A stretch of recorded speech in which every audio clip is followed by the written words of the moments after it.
या देवी सर्वभूतेषु लज्जारूपेण संस्थिता नमस्तस्यै नमस्तस्यै नमस्तस्यै नमो नमः। राधा राधा आप सभी को। आज श्री दुर्गा सप्तशती के 9वें अध्याय का पाठ लेकर आप सभी के सम्मुख प्रस्तुत हूँ। माँ भगवती हम सब पर अपनी कृपा बनाए रखें। चलिए प्रारंभ करते हैं। 9वां अध्याय निशुंभ वध। मैं अर्धनारीश्वर के श्री विग्रह के निरंतर शरण लेता हूँ। उसका वर्ण बंदूक पुष्प और सुवर्ण के समान रक्तपीत मिश्रित है। वह अपनी भुजाओं में सुंदर अक्षमाला, पाश, अंकुश और वरद मुद्रा धारण करता है।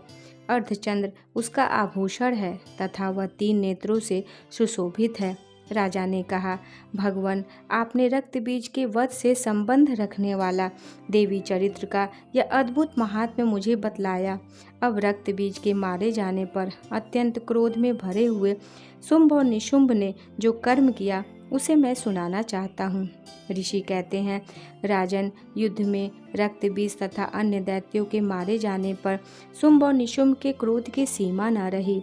अपनी विशाल सेना इस प्रकार मारी जाती देख निशुंभ अमर्ष में भरकर देवी की ओर दौड़ा। उसके साथ असुरों की प्रधान सेना थी। उसके आगे पीछे तथा पार्श्व भाग में बड़े बड़े असुर थे जो क्रोध में ओट चबाते हुए देवी को मार डालने के लिए आए। महापराक्रमी शुंभ भी अपनी सेना के साथ मातृगणों से युद्ध करके क्रोधवश चंडिका को मारने के लिए आ पहुंचा। तब देवी के साथ शुंभ और निशुंभ का घोर संग्राम छिड़ गया। वे दोनों दैत्य मेघों की भांति बाणों की भयंकर वृष्टि कर रहे थे।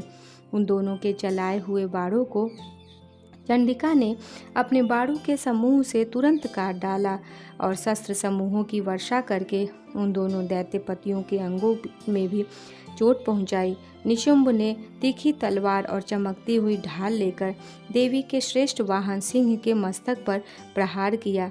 अपने वाहन को चोट पहुंचने पर देवी ने क्षुरप्र नामक बाण से निशुंभ की श्रेष्ठ तलवार तुरंत ही काट डाली और उसकी ढाल को भी, जिसमें 8 चांद जड़े थे, खंड खंड कर दिया। ढाल और तलवार के कट जाने पर उस असुर ने शक्ति चलाई, किंतु सामने आने पर देवी ने चक्र से उसके भी 2 टुकड़े कर दिए। अब तो निशुंभ क्रोध से जल उठा और उस दानव ने देवी को मारने के लिए शूल उठाया, किंतु देवी ने समीप आने पर उसे भी मुक्के से मारकर चूर्ण कर दिया। तब उसने गदा घुमाकर चंडी के ऊपर चलाई, परंतु वह भी देवी के त्रिशूल से कटकर भस्म हो गई। तदंतर दैत्यराज निशुंभ को फरसा हाथ में लेकर आते देख देवी ने बाण समूहों से घायल कर धरती पर सुला दिया। उस भयंकर महापराक्रमी भाई निशुंभ के धराशायी हो जाने पर शुंभ को बड़ा क्रोध हुआ और अंबिका का वध करने के लिए वह आगे बढ़ा। रथ पर बैठे बैठे ही उत्तम आयुधों से सुशोभित अपनी बड़ी बड़ी 8 अनुपम भुजाओं से समूचे आकाश को ढककर वह अद्भुत शोभा पाने लगा। उसे आते देख देवी ने शंख बजाया और धनुष की प्रत्यंचा का भी अत्यंत दुस्सह शब्द किया।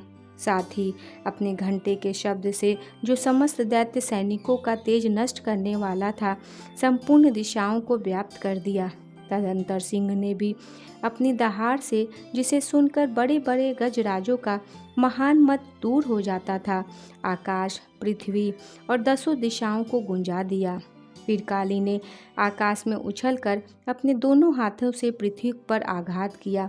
उससे ऐसा भयंकर शब्द हुआ जिससे पहले के सभी शब्द शांत हो गए। तत्पश्चात शिवदूती ने दैत्यों के लिए अमंगलजनक अट्टहास किया। इन शब्दों को सुनकर समस्त असुर थर्रा उठे, किंतु शुंभ को बड़ा क्रोध हुआ।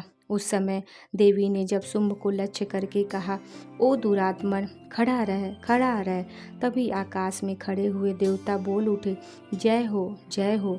शुंभ ने वहां आकर ज्वालाओं से युक्त अत्यंत भयानक शक्ति चलाई। अग्निमय पर्वत के समान आती हुई उस शक्ति को देवी ने बड़े भारी लूके से दूर हटा दिया। उस समय शुंभ के सिंहनाद से तीनों लोग गूंज उठे।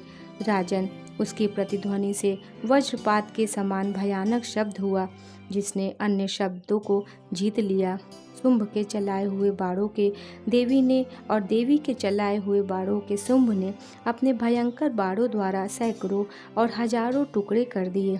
तब क्रोध में भरी हुई चंडिका ने शुंभ को शूल से मारा। उसके आघात से मूर्छित हो वह पृथ्वी पर गिर पड़ा।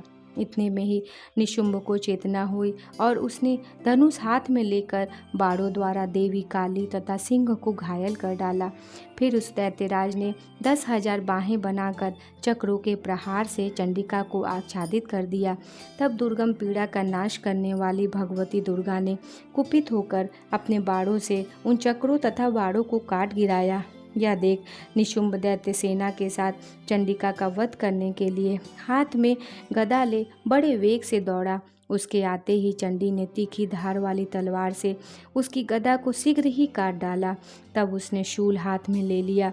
देवताओं को पीड़ा देने वाले निशुंभ को शूल हाथ में लिए आते देख चंडिका ने वेग से चलाए हुए अपने शूल से उसकी छाती छेद डाली। शूल से विदीर्ण हो जाने पर उसकी छाती से एक दूसरा महाबली एवं महापराक्रमी पुरुष खड़ी रह करता हुआ निकला। उस निकलते हुए पुरुष की बात सुनकर देवी ठठा कर हंस पड़ी और खड्ग से उन्होंने उसका मस्तक काट डाला। फिर तो वह पृथ्वी पर गिर पड़ा। तदंतर सिंह अपनी दाढ़ों से असुरों की गर्दन कुचल कर खाने लगा। यह बड़ा भयंकर दृश्य था। उधर काली तथा शिवदूती ने भी अन्यान्य दैत्यों का भक्षण आरंभ किया। कौमारी की शक्ति से विदीर्ण होकर कितने ही महादैत्य नष्ट हो गए। ब्रह्मारी के मंत्रपूत जल से निस्तेज होकर कितने ही भाग खड़े हुए। कितने ही दैत्य माहेश्वरी के त्रिशूल से छिन्न भिन्न हो धराशाही हो गए। वाराही के थुथुन के आघात से कितनों का पृथ्वी पर कचूमर निकल गया। वैष्णवी ने भी अपने चक्र से दानवों के टुकड़े टुकड़े कर डाले। ऐन्द्री के हाथ से छूटे हुए वज्र से भी कितने ही प्राणों के हाथ धो बैठे। कुछ असुर नष्ट हो गए, कुछ उस महायुद्ध से भाग गए तथा कितने ही काली शिवदूती तथा सिंह के ग्रास बन गए। इस प्रकार श्री मार्कंडेय पुराण में शावर्णिक मनवंतर की कथा के अंतर्गत देवी महात्म्य में निशुंभ वध नामक 9वां अध्याय पूरा हुआ। राधे राधे आप सभी को।